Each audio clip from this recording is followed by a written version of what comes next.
Hello there, I'm Blackbright, broadcasting out of the UK. Welcome to my channel. I wanted to talk about the Black Lives Matter and the White Lives Matter, the banner that went over the Burnley football field by helicopter or plane, and as opposed to All Lives Matter.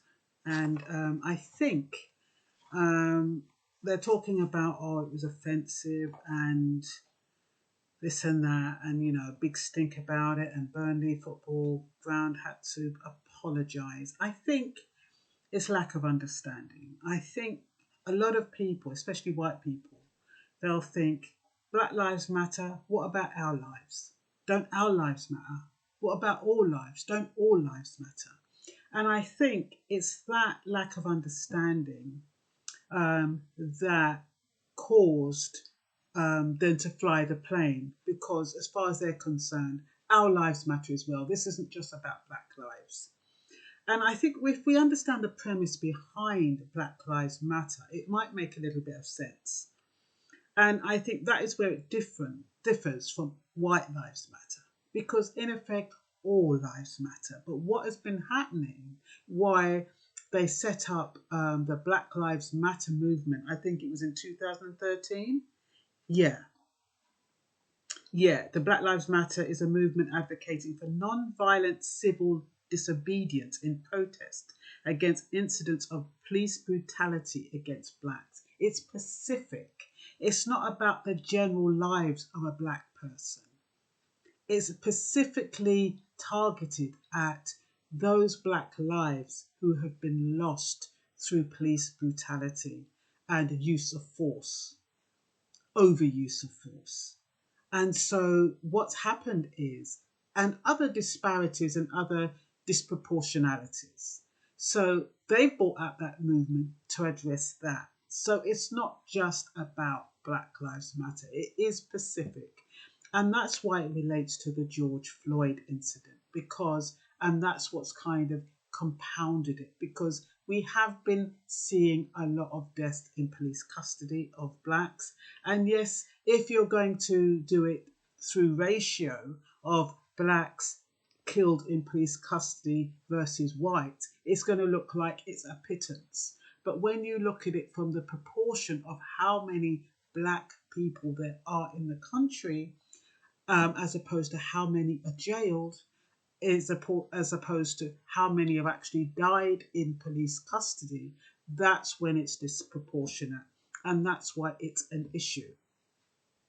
So I wanted to put that as up front.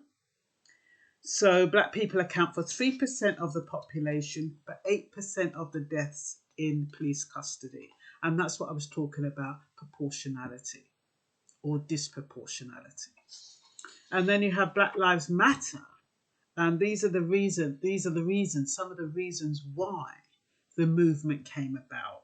We lost Christopher Older in 1998. He was a former army trooper, and as he lay dying, gasping for breath, saying he couldn't breathe, very similar to George Floyd, the police were laughing and ignoring him, and he died. Now, what happened was the police were prosecuted, but then they were acquitted.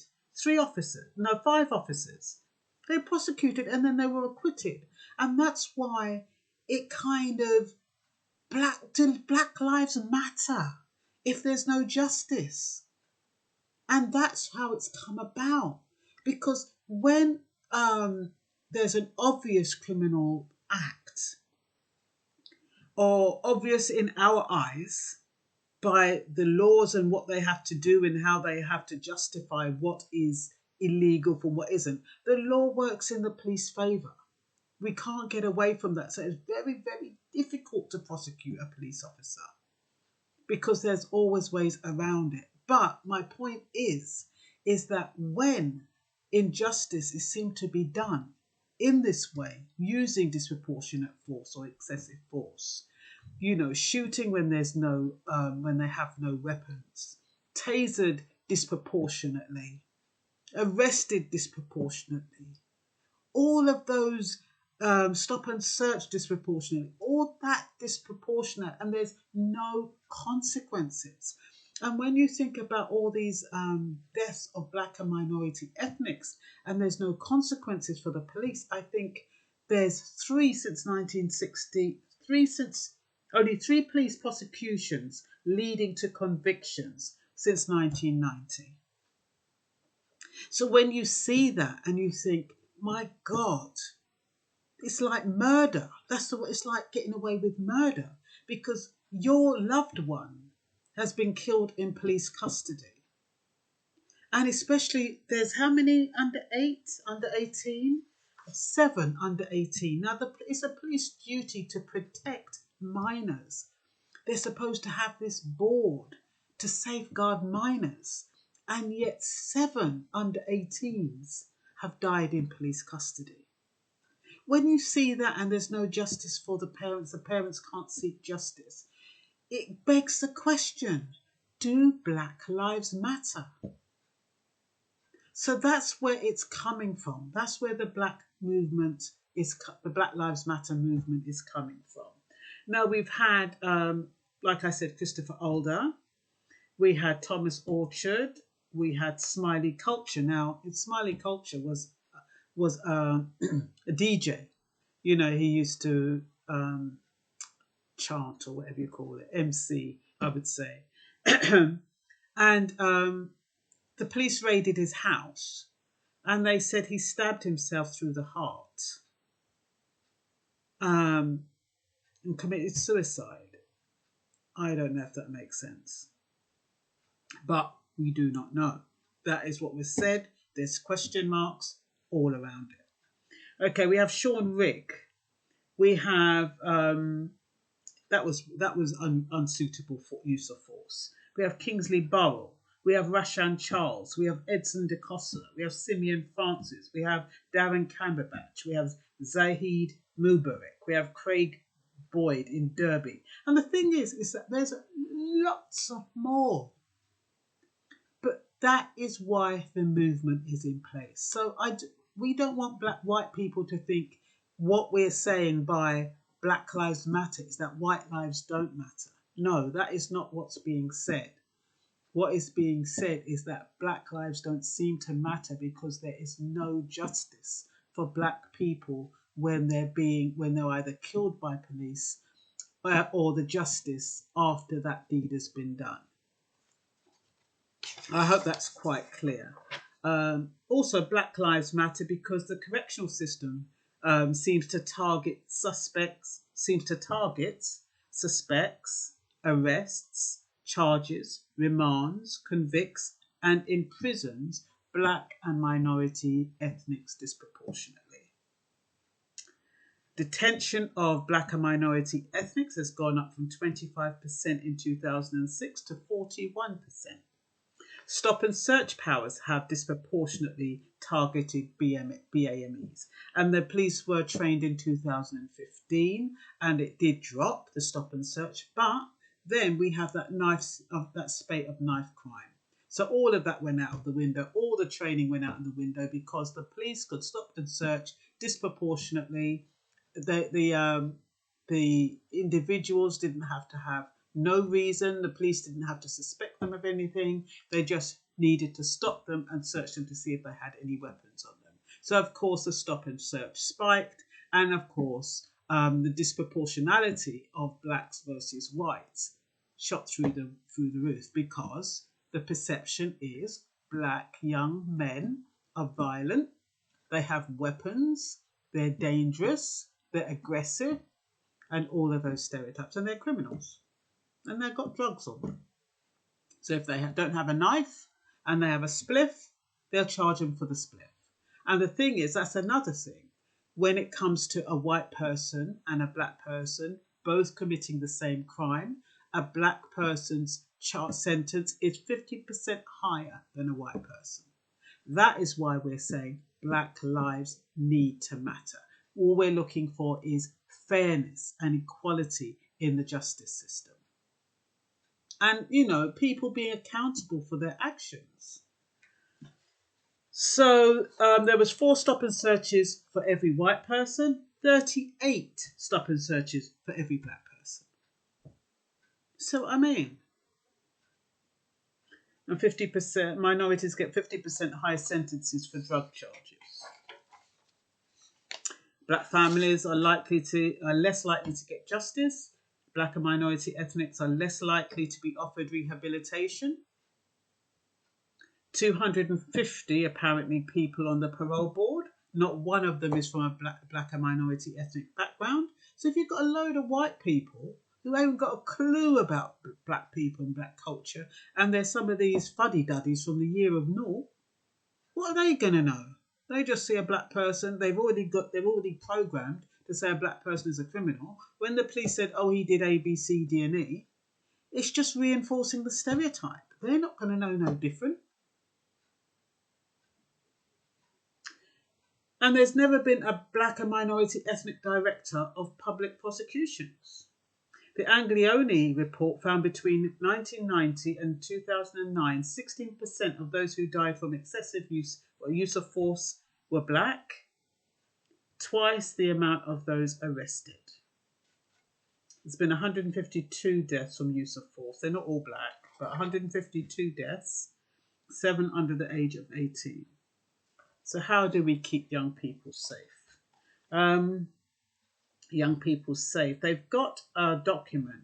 It's called In Harm's Way. It came out in July 2015. If you want to see it, it's www.justiceinspectorates.gov.uk/HMIC. HMIC is Inspecting Policing in the Public Interest. And the types of, the police are supposed to be safeguarding young children under the age of 18. And like I said, 7 died from use of force in police custody. How can that happen when they're under 18? They're minors. So they've got the types of safeguarding children at risk. You've got missing children, you've got police in detention, and you've got race and ethnicity. 1.8 million children at risk of abuse and neglect are living with domestic abuse in the UK. Young black children who grow up in a domestic abuse home are vulnerable to grooming, exploitation, gangs, terrorism, and online grooming as well. And the thing is that instead of the police looking at those issues, no, the stereotype kicks in. He's a black man. And some of these 17-year-olds or 16-year-olds, they don't look like young boys. They look like men, some of them. So the police mindset kicks in. This is a dangerous black man. And they don't treat them like children. I remember watching a policeman handle a young boy. And he's saying, I'm under 18, I'm under 18. But did the police get off him?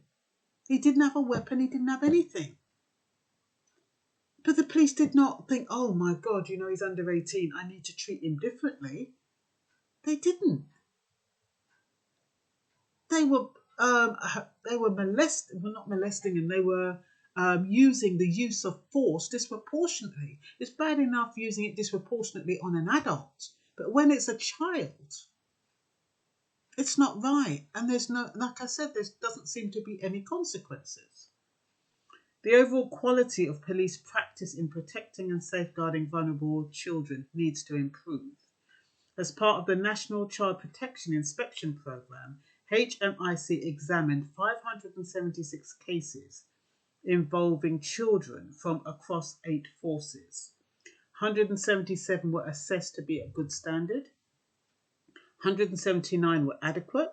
220 were judged to be inadequate. And this reflects the weaknesses and inconsistencies which were found in all stages of the child's experience through the child prosecution system, from initial contact with police through to investigation of alleged offences, and regardless of whether he or she was a victim or an offender. So children are being criminalised for minor offences, and apparently for pushing a sibling.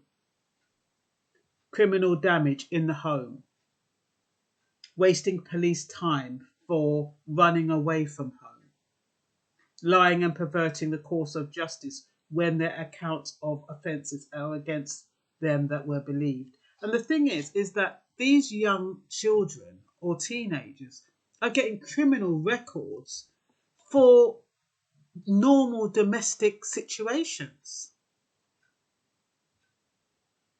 Pushing a sibling.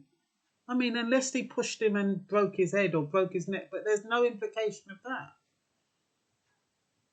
The police is responsible for making inquiries to safeguard and secure the welfare of any child within their area who is suffering or likely to suffer significant harm.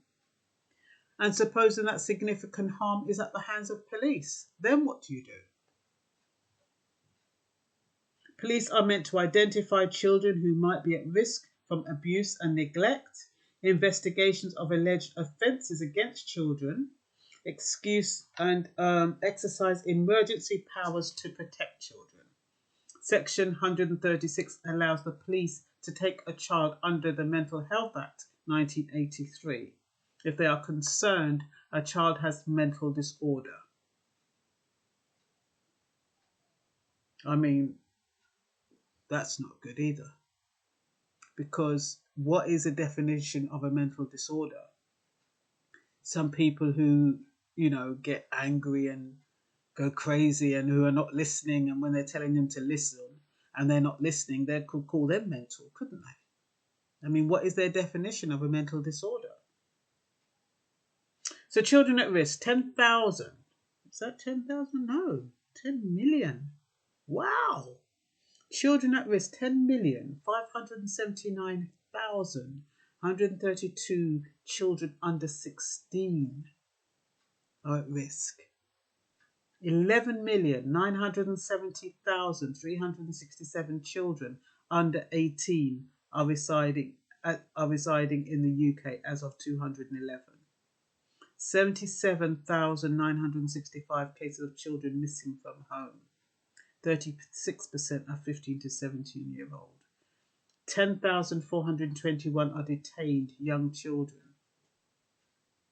between probably 16 and 18.